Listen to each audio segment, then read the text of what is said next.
Ooh. Welcome to Two Gals and a Glass Half Full. We are Dr. Jess and Dr. Bobby, two physical therapists just trying to live healthy most of the time and doing our best to see our glasses as half full. Some days that is much harder than others. So we like to interview others more knowledgeable than us on different topics to teach us about things we do not know. And so we are going to continue in the month of November talking about relationships and all different types of relationships. But first, Dr. Jess, what do you have in your cup today? So today I'm drinking my morning smoothie. It's got all sorts of good stuff: oat milk, frozen fruits, chia seed, flaxseed, protein powder, microgreens, and some peanut butter, ground peanut butter stuff. So I have to say, when I visit Dr. Jess, I get one and they're pretty good, like really good. I drink it every morning. It fills me up. Yeah. So Dr. Bobby, what's in your glass? I just have plain old water this morning. I like it. Stay H2O, get that hydration in. Mm-hmm. And today we have a special guest with us. This is Kate Pearce, aka my mother. So before we get started, what's in your glass? My glass is coffee with cream, and it's my favorite beverage of choice first thing in the morning. I'm gonna point out the mug that she's drinking it out of. That's a great logo. What is that logo, Jess? That's my clinic, Core Essentials. Little plug there. Right. Yes. Always. Yeah. So Kate, tell us a little bit about yourself, your background. Quick bio. Quick bio. Well, I'm retired, spent about 44 years in the workplace doing lots of different things, raised 3 wonderful children. I have 4 amazing grandchildren, and living happily as a retired person. I love it. So in this episode, we are going to be talking about workplace relationships. So we've covered, marriages, we've covered individuals that are single looking to get into a relationship. We've covered friends and family. And the last, the kind of, which is going to kind of bundle it all up into a nice little bundle, is workplace. Because when you think about it, we really do spend a lot of time at work. Mm-hmm. And if we don't cover workplace relationships, then I think we're really missing a big piece of our daily interactions. I was going to say, sometimes I feel like you spend more time with them than you get to spend with your family. So I feel like it really does affect a lot of your life and how you're feeling, and when you go in and when you leave, when you come home to your family. Yeah. And it makes a big difference on how, the quality of your day, the quality of your job performance, your career growth, self-esteem within your job setting. I mean, it's huge. It's really like the workplace is really important for a lot of people. So that being said, over the course of the years, you've experienced a lot of different job settings. Mm-hmm. So what did you notice as a big generalization of the job settings where it just seemed to be a healthier, more conducive setting with relationships versus a setting that was less healthy? Like, what did you notice was kind of the driving force? I would say probably the personalities of the folks with whom I worked. It helps to have personalities who get along with each other. Toxic kinds of folks aren't doing anybody any good. Not everybody has to be the same, but to be united in basic values, like kindness and respect and hard work and that kind of thing. Yeah. I'd say that's something. Before I started this clinic, in the previous place where I was working, we actually started doing having all employees do the Enneagram test as they were coming on board to be hired. That way we could better understand them. And then in staff meetings, we would have these meetings about like, oh, I'm a 1 and you're a 3 and you're a 7, just so that the individuals could better understand the personalities that they were working with. Because otherwise things could get really convoluted very quickly. It could seem like somebody's out to get you when, objectively speaking, they didn't attack you. They didn't call you a name. They didn't, you're like, what's going on here? And then you realize it's two very, very, very different personalities. Mhm. So kind of having these conversations, it was great because we were better able to get people to understand who they're working with. So that was just something that we had implemented, and it made a big difference in the workplace. And I've noticed, at least with my I guess not short experience working, we're starting to get into like that middle part. Yeah. But it only takes one person. Like you can Yeah. have a group and a large group of really good, hardworking, awesome people that get along. And it really only takes one person to start really disrupting that whole atmosphere. Mhm. Yeah. It's true. And that it's unfortunate, and I don't exactly know why, but that one person can do way more damage than 10 like good people, when it comes to work, especially. Yeah. Mhm. Yeah. Have you experienced that?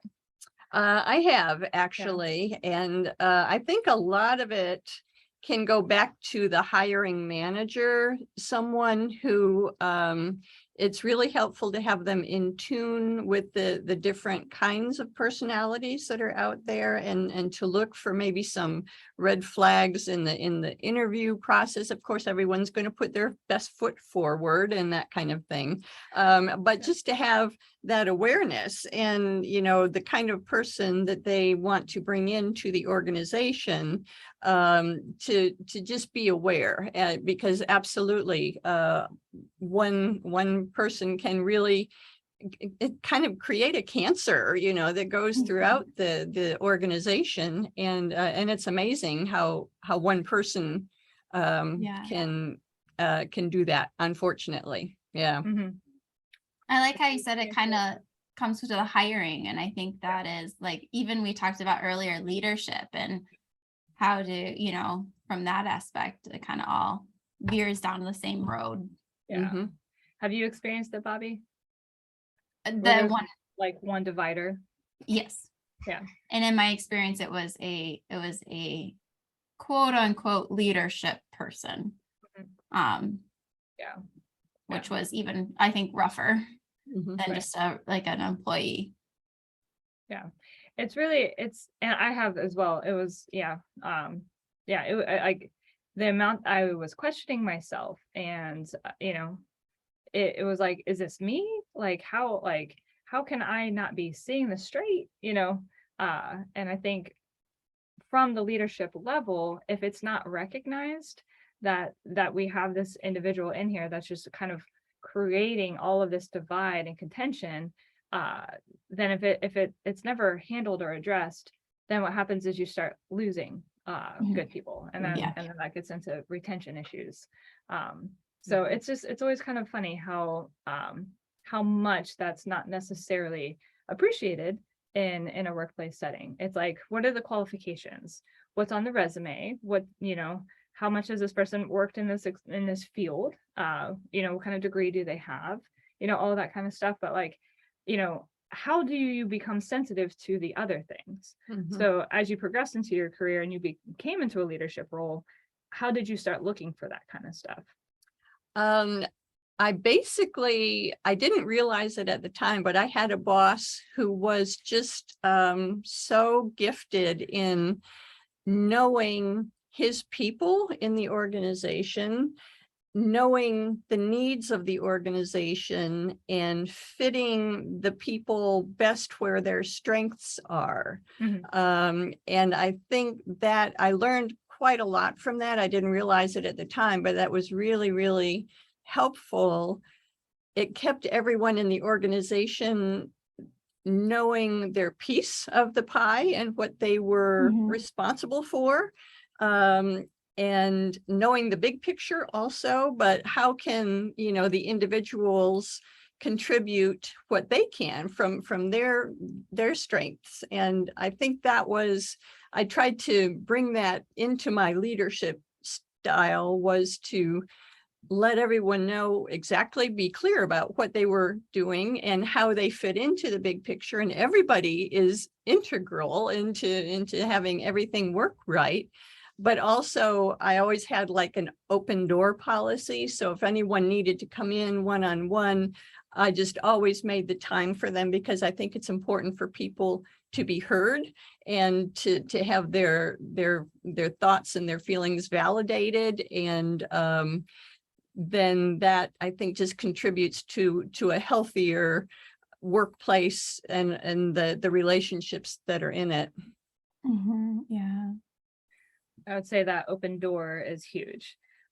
Because like, I mean, if people keep things built up and pent up and they don't say anything about it, and it just all starts to ruminate, that's when it's like that one divider starts creating other dividers. And then all of a sudden it's like there's teams.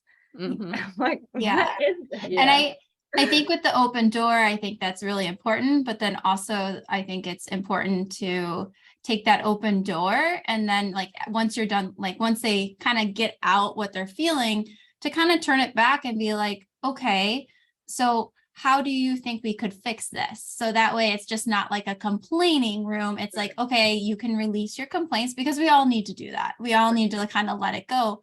But then, all right, I'm going to turn it back on you. Like, how can we make the situation better? Where do you feel like we could help with this, and help them, let them be part of the solution as well.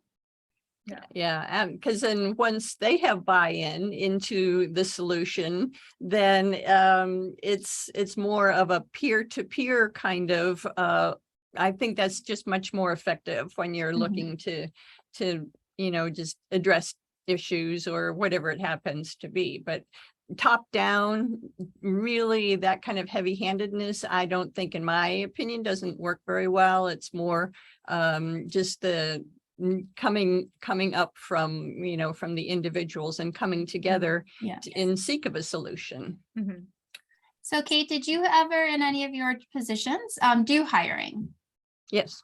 Okay, so question for you. So one thing I love Dave Ramsey. I know he's not for everyone, but one thing I really learned from him is he talks a lot about, in his EntreLeadership book, he talks a lot about hiring process and how it is more detrimental to just hire, like if you have a bunch of candidates, but you don't have the right one, to just hiring someone, to fill the spot, and how that is more detrimental than just waiting, as long as everyone's proactively looking and on board, than waiting for the right person to come along.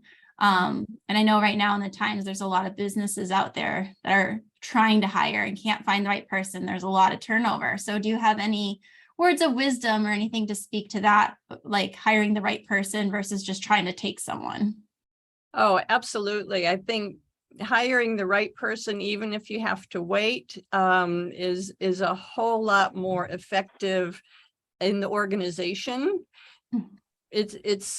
It's easier to wait and bring the right person on than if you bring the wrong person in. That can have a whole lot of ripple effects that you don't want. So, just to hire a warm body because there's a warm body there, that really, it's not fair to that person if they're not a good fit.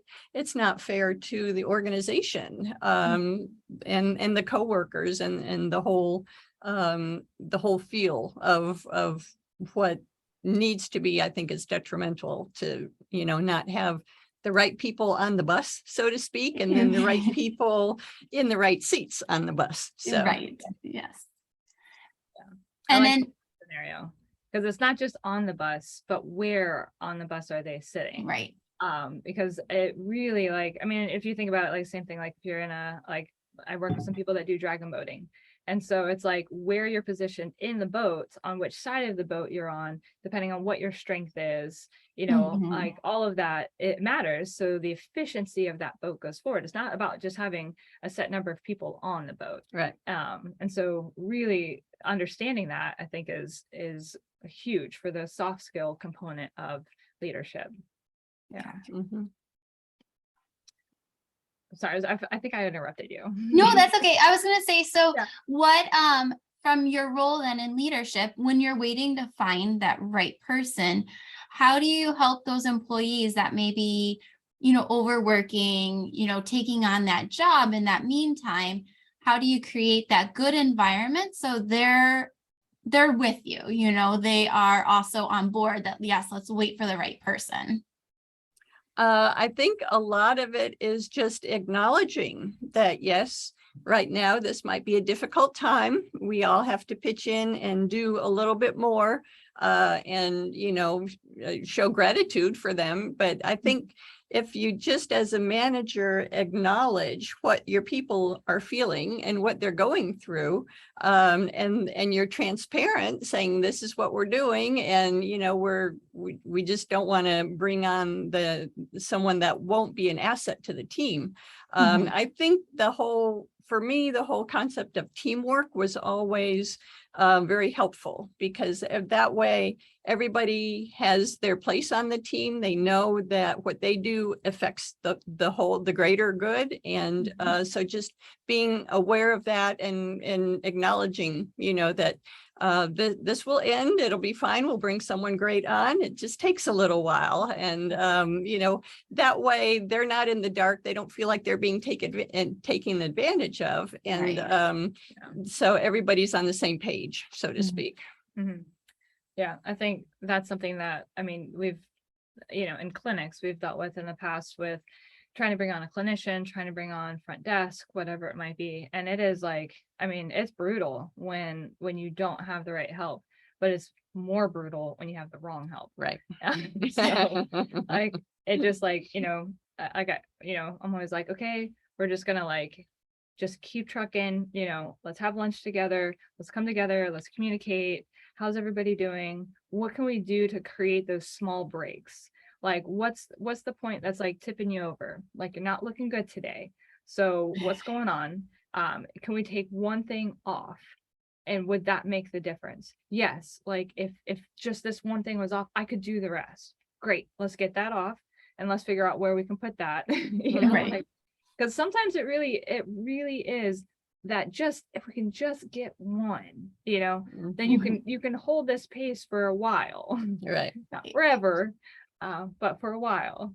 And I think that also in my experience has gone a long way with individuals saying, okay, thank you. Like, I'm willing to do this. I'm willing to, keep busting about it, but thank you for helping to keep me viable.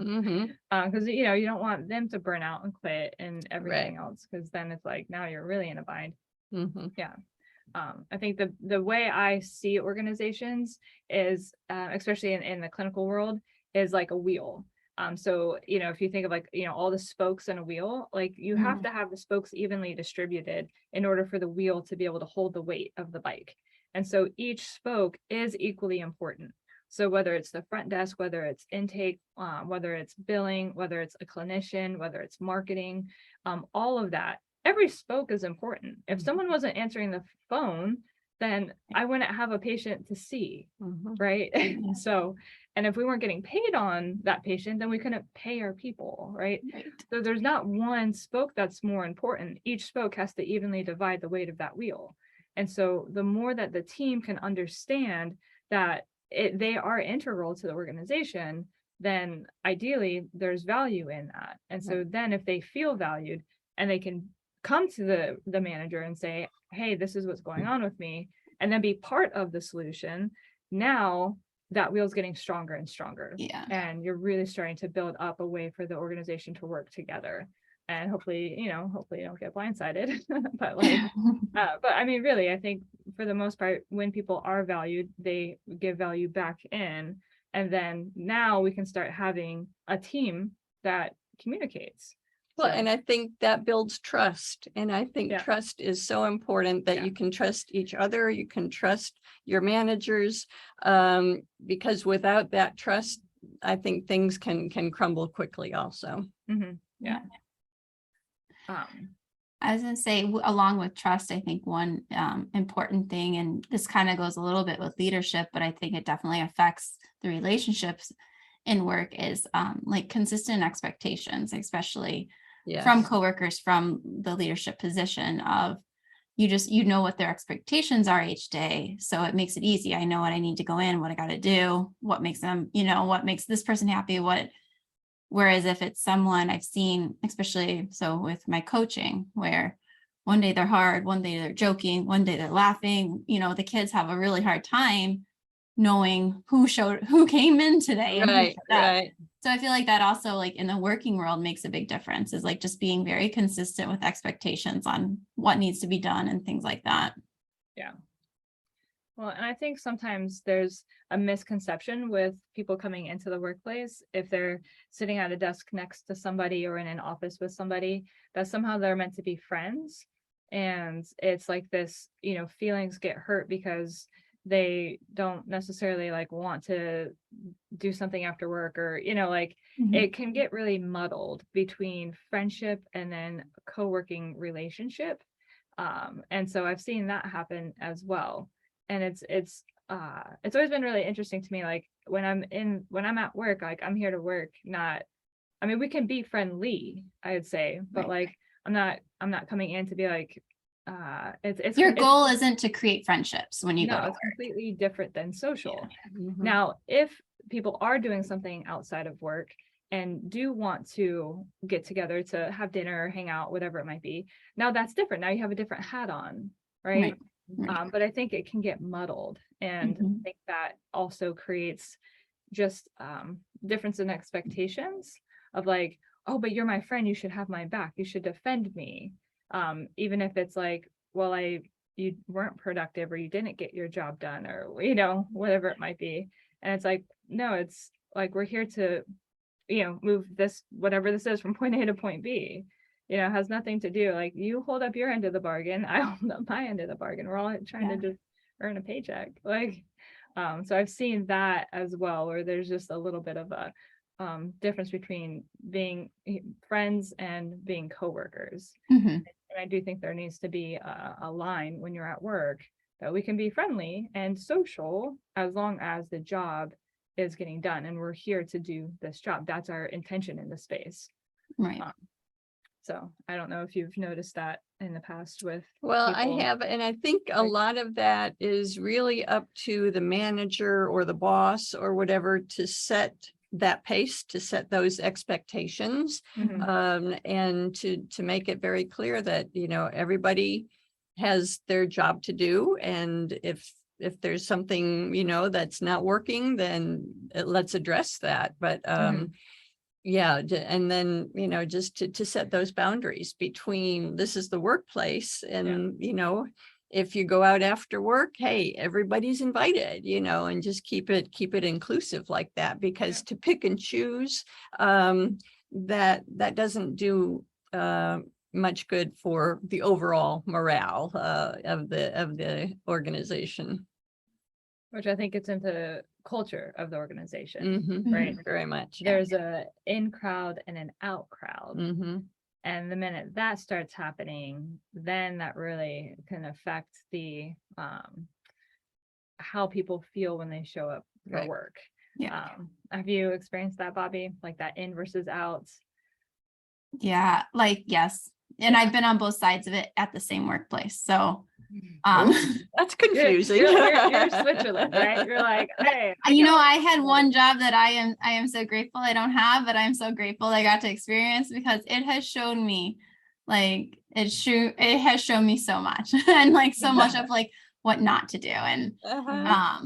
yeah, yes, definitely. I've been on both sides of that, and ultimately is why I left. So Mhm. Yeah, I call it back to the wall. So when I'm in a new situation or a new group, you just kind of stand back and just watch, Mhm. right? Mhm. So whether it's, you're entering a new job, or, whatever it might be, it's really interesting. Or if you're interviewing for a job, I would like to be able to see the let's do a one-on-one. Obviously you need to get to know me, but like I really want to see what the interaction of the day-to-day is like. And it's been very interesting because I've especially I've had some jobs that were not the culture I was looking for, we'll say that. And that taught me how to interview better for me. Mhm. So how could I find a better place? Because words are just words, actions are different.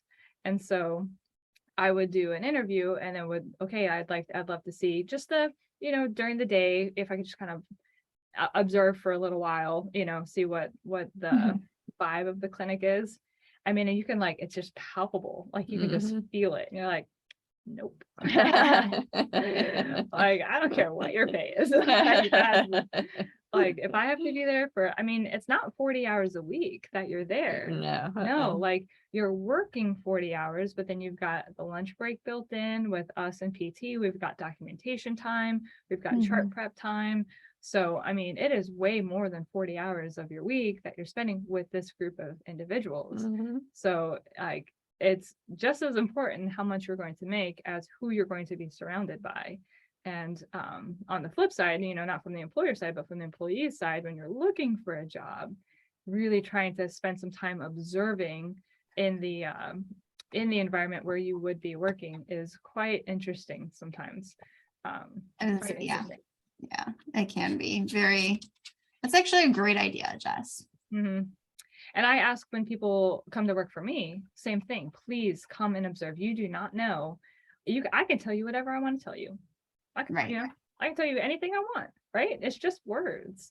But you're not going to know if this is what you're looking for until you come in and observe and see what the flow is like. What's the day-to-day like?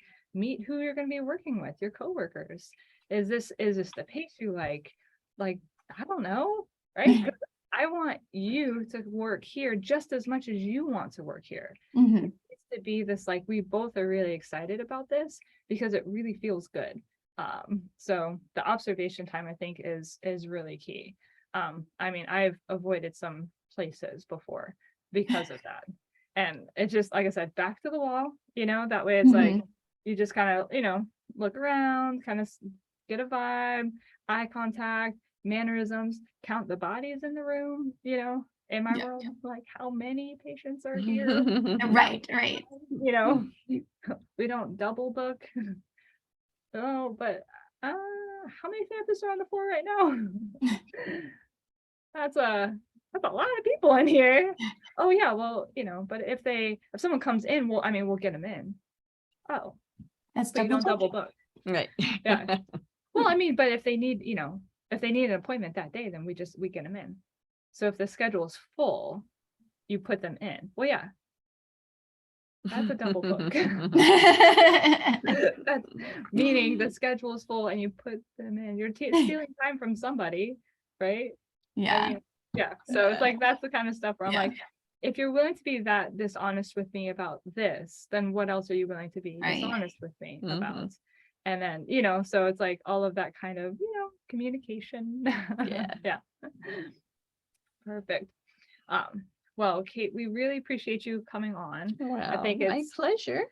hopefully helpful for people to hear about both sides of the story, right? So from a Mhm. leadership perspective, if you're in a leadership role, what are things that you can do to just be sensitive to culture and, you know, just aware of what could be going on that could be affecting why the workplace might not be great.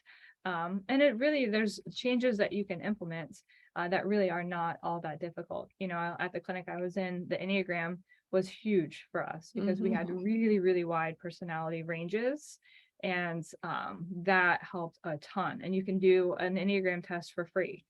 You can do it online and learn a little bit about yourself and then learn about others and make it a really open discussion of like, hey, like when I'm saying something like this, it's because I'm just a really direct person. I'm not trying to, you know, put you down. I just didn't have time for the niceties, you know. Oh, how are you today? What's going on? It's like, hey, what's going on with the schedule? You know, so those are very different personalities. So And I think understanding that.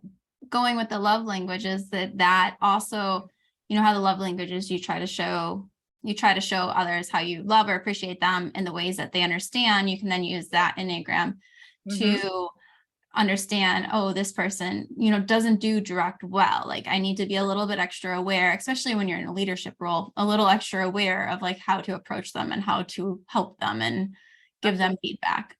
Mhm. Yeah, or give them praise, right? Mhm. So that's huge. Yeah. Appreciation Yeah. is Yeah. huge. Yeah. You might not be able to afford a major raise, which I mean, who doesn't want a raise? Right. But like words of affirmation might be Mhm. something that's huge for them. Yeah. So Right. just taking the time to say, I really appreciate X, Y, and Z, or like I was really impressed with, like, don't hold that in, say it, let the person know.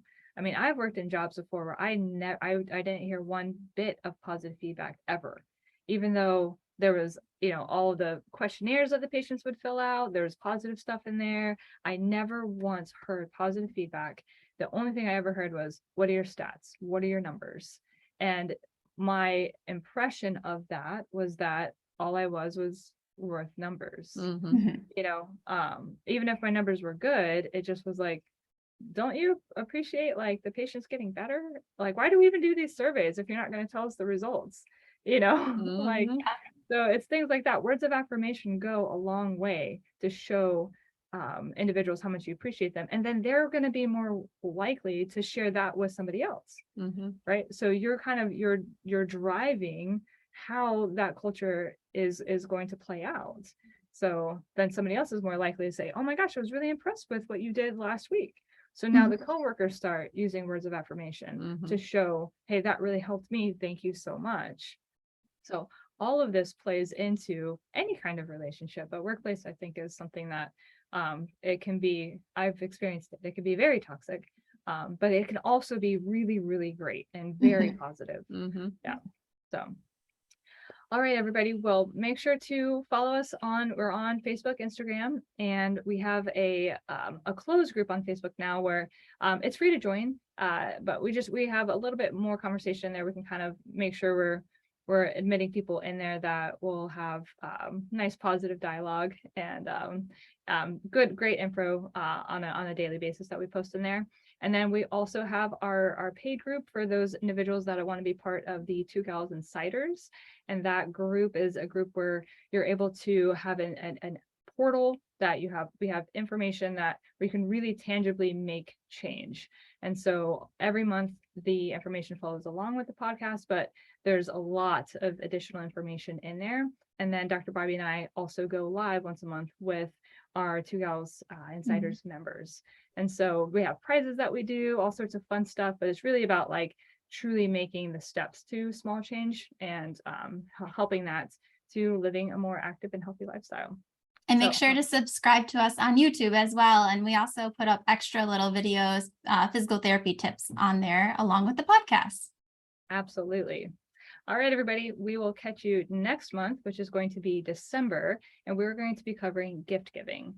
Not just about buying gifts, but all ways of gift giving. So using our concept of love language. So don't miss it.